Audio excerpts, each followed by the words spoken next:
I'm still not used to hearing somebody talk about me. Because I never did this for the limelight, for ego, or anything like that. Mom. I was just a single mom trying to make it. And it seems like every time I got ahead, something would come along the line, and then I have to start back over. But my parents taught me how to fight. My dad taught me how to fight a little differently. I was being bullied in the backyard by the neighbors, and what he did was break the broom. He took the part to sweep the floor, and he gave me the other part and told me what to do. And now my mom, she fought hard those last few years of her life when her kidney failed because we had military pollution in our backyard. But even on her last breath, she said, don't let them forget what happened to our community and never let it happen anywhere else again.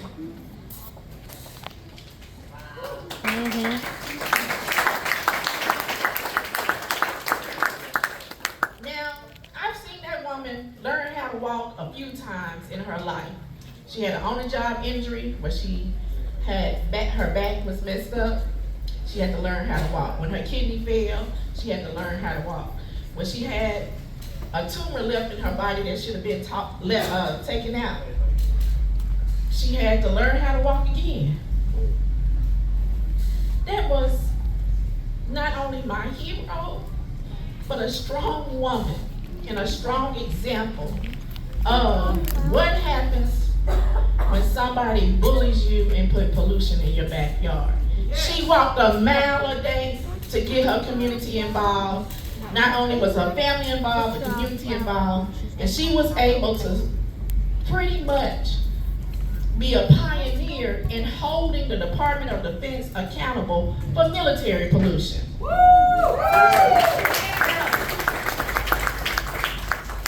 Now, when I talk about pollution in Memphis, that's no new thing. It's been going on, and it's been cumulatively affecting people. Even when Elon Musk is dumping all over South Memphis, people think it's not going to go anywhere else. And it is, because we share the air.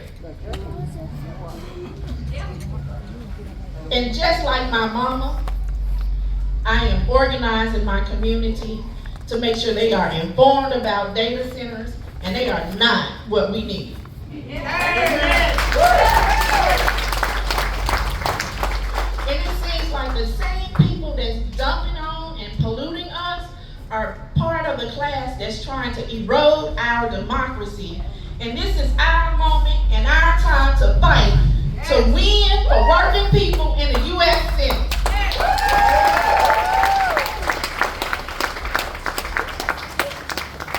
How many have you had a high utility bill over the last 4 years? Or the last 6 years? Especially when we had extreme weather. How many of you had experienced blackouts because it's real cold outside? We are experiencing extreme climate events because Washington, D.C. continues to depend on a fossil fuel infrastructure that's hurting us. We need somebody that's going to fight for working people. And making sure we're stuck in a fossil fuel infrastructure that causes us to have unsanctioned wars takes away from our educational system every time a bomb drops. It takes away from the healthcare system we could have.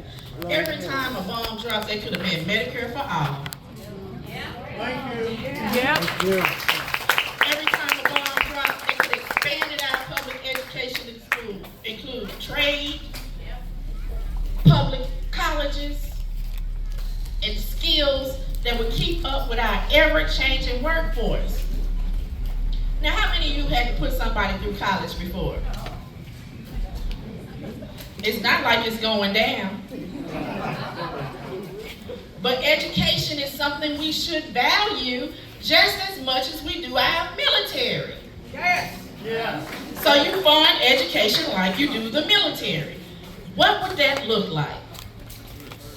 Wouldn't we have some smart kids that were full of ingenuity and creativity, not only to solve today's problem, but build a sustainable future wrapped in democracy and equity for all?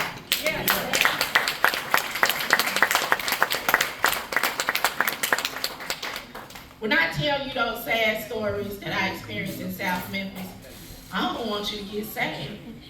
I don't even want you to get mad. I want you to get active. I need you to get to those polls. I need you to vote for the first person on the U.S. Senate ballot, Marquita Bradshaw, because you can entrust that I have the integrity to stand up for working people because I've been doing it. Right now, we get to shape our democracy. Right now, we get to shape our sustainable future. And there is a way to pay for it. Don't you let them lie and say we ain't got no money. They keep spending on stuff we don't want. Here I am today. I am standing here and declaring and decreeing that the U.S. Senate seat in Tennessee, it belongs to us, the working people, and we're going to work until we win.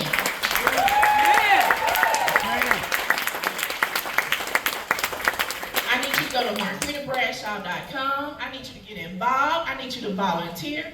And I need you to donate. Because you know what? Because of Haggerty, these gas prices keep going up. And it is his fault. He has no backbone. And we don't need anybody in D.C. that's not going to stand up for everyday working people. Here I am. I'm ready. Send me.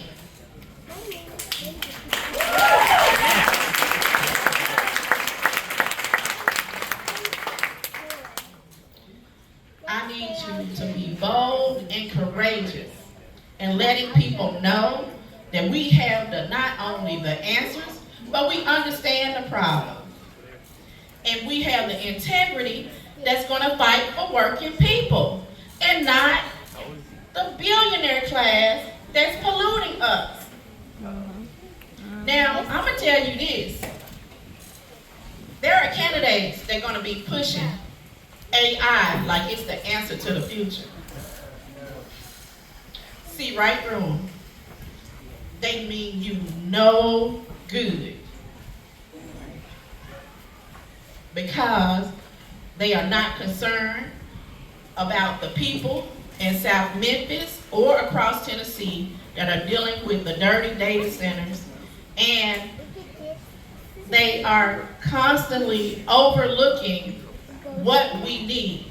We need an educational system that prepares our kids for the future. We need an economy that's built around working people that includes Medicare for all. Affordable housing.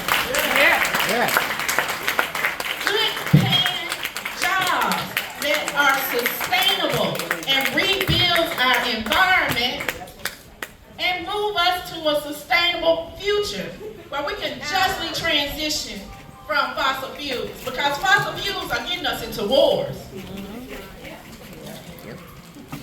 I'm not a person that studied war. Are you a person that studied war? War is unsustainable, and we cannot keep spending money in places that's not benefiting the American people. Here I am, send me Marquita Bradshaw by voting the first person on the ballot for U.S. Senate. Yeah.